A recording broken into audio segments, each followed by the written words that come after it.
Hi everyone, welcome back again to my channel. It's Ishke Styles here. In case this is your first time of seeing my face or coming across my channel, in today's video I'll be sharing with you all how to make this beautiful handkerchief flag, and I'm putting on right here, which is also on the screen. So it has a sheer effect as well around the waist area, and it has this beautiful layered ruffles that adds more beauty to the dress. If this sounds like something you definitely want to learn how to do, continue watching. Do not skip any part of this video. And with all that being said, let's get started with what we have for today.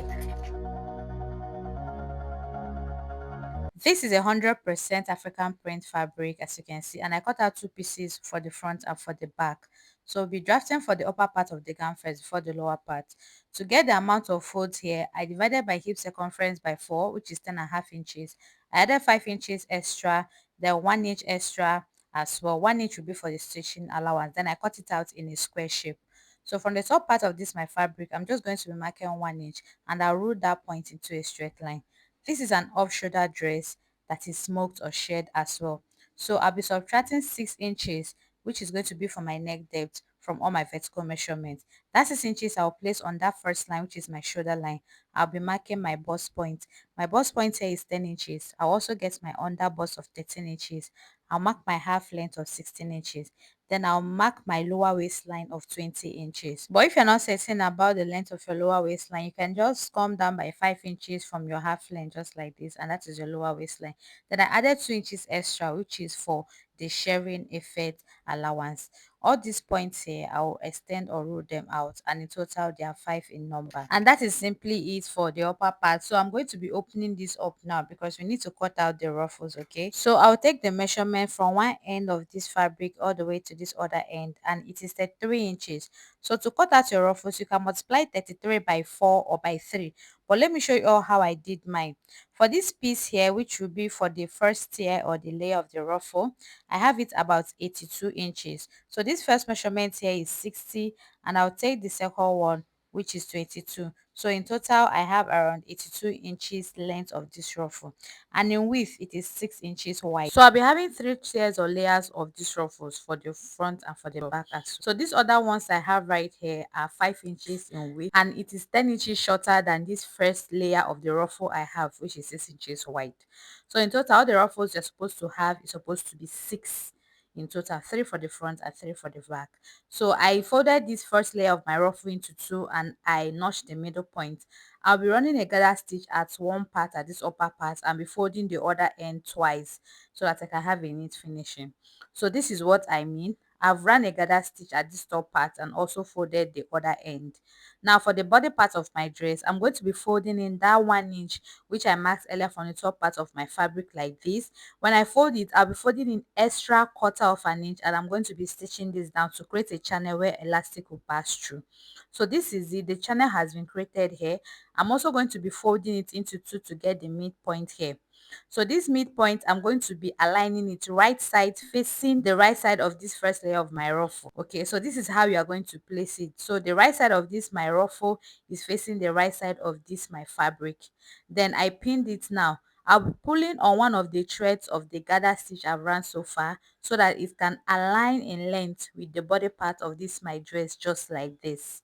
When it must have aligned, I went on ahead to secure the ends. Then I'll be stitching using half of an inch, but before that I'll have to do for this other side as well. So for that point I have at the middle there, I'll be extending it down so that it will be easy for me to also pin my ruffles for the other layers or tiers. So this is what it should look like when you are done stitching, and when you flip it to the right side it will come out properly.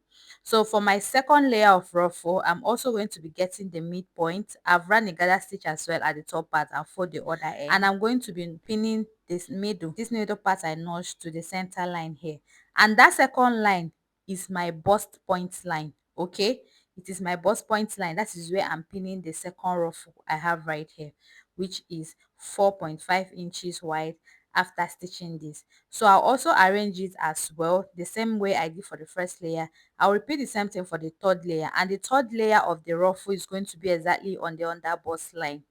I've gone ahead to stitch all of these down using half inch, and this is what it looks like. Yours should look like this as well. All this is done on the right side of my fabric. Please take note of that. So this sharing effect started from the under bust, which I'll start marking 3/4 of an inch. I'll mark 3/4 of an inch spacing till I get to the base of this my dress. But if you're making this for a client or you want your smoking or sharing effect to be more tighter, please go on ahead and mark just half of an inch to the end or base of your dress. I'll be making use of this elastic thread right here, and I'll be manually threading it on my bobbin just like this. While doing this, don't overstretch it, slightly stretch it and just continue doing this on your bobbin. So when I do this, I'm going to be showing this on top of my fabric on the right side. I have a more detailed tutorial on this, and I soaked it a little bit inside water for easy sharing. Okay, after sharing this line by line, this is what it looks like. And for that first ruffle, please, while you are stitching, you're going to be stitching very close to that first line you have, and this is what the shared part looks like on the wrong side and also on the right side. So I'm going to be getting my elastic. This elastic is 1/2 inch wide. I'm going to be passing it through that channel I created earlier. So I did this by picking this to my safety pin and then passing this through. It will come out from this side, and I'm going to be pinning this other end.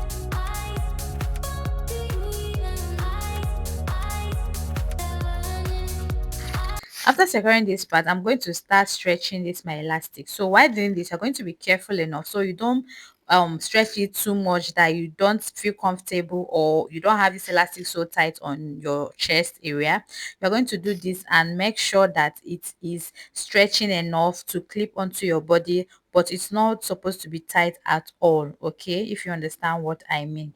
So I'll continue doing this, and when I'm satisfied with the stretchiness, I will now pin this part and cut off the excess. So that part I'll still be stitching it down on my sewing machine as well.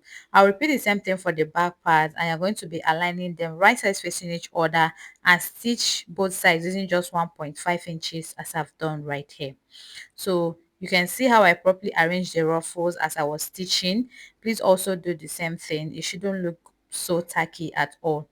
I'll flip this now to the right side, and at this point, if you don't even want to add the lower part of a dress to it, you can just leave it like this, because this was very beautiful. I had a second thought about it, but no, I had to just complete the dress.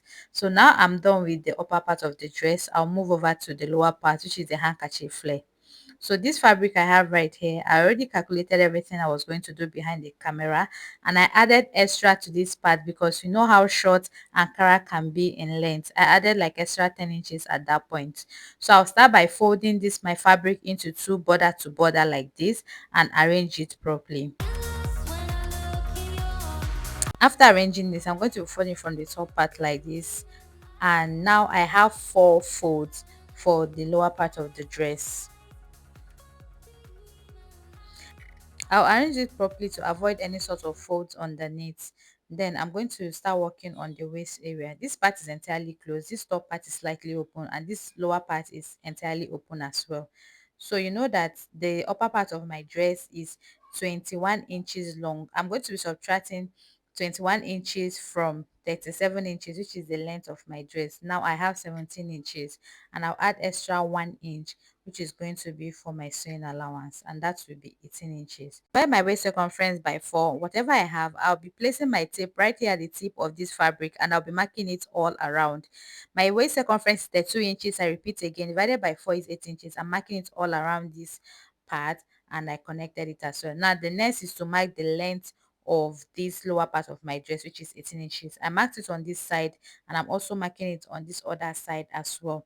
Then I'm going to be using my ruler to just connect this together in a block shape or form.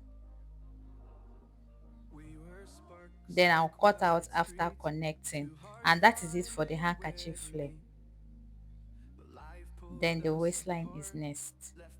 But for the waistline, please leave 1/2 of an inch for your joining allowance. Okay, so this is what I have when I was done cutting, and I'm just simply going to get the upper part of my dress now so that I can fix it to the lower part of this my dress. As I mentioned earlier, you can convert this dress to two different pieces and you can wear them separately, but no, I just had to complete what I started.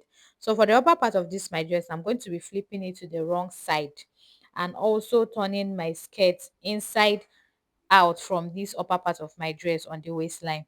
But while doing this, just make sure that the right side of the waist area of the skirt part of your dress is aligning with the right side of the upper part of your dress, just as I'm doing right here. Then I'm going to start pinning. So if you are pinning this, you have to stretch the waist area of the upper part of your dress, which is the shared elastic part so that it can align properly with the waist area of the lower part of your gown. I don't know if what I'm saying is very clear enough, but you can see what I'm doing right here. This is what I mean. I'll pin this all around and then join using just half of an inch. So this is what I have when I was done joining on the right side. You can see how beautiful and nice this has come out so far. So for the base, I also hemmed it as well. And I'm going to be getting the rope which was attached to the center part of this gown. This is super beautiful. We don't even need to argue that at all. Then this rope here is 2. And I'm just going to cross them like this slightly at the tip right there and fold this my dress into 2 to get the midpoint or the center line of this upper part. Then I'm going to be pinning this my rope on the wrong side of my fabric just at that point and then secure it down or stitch them both down. And by the time I do this, that is all for the dress. And you are free to rock it anytime, any day because it is super comfortable and very free on the body.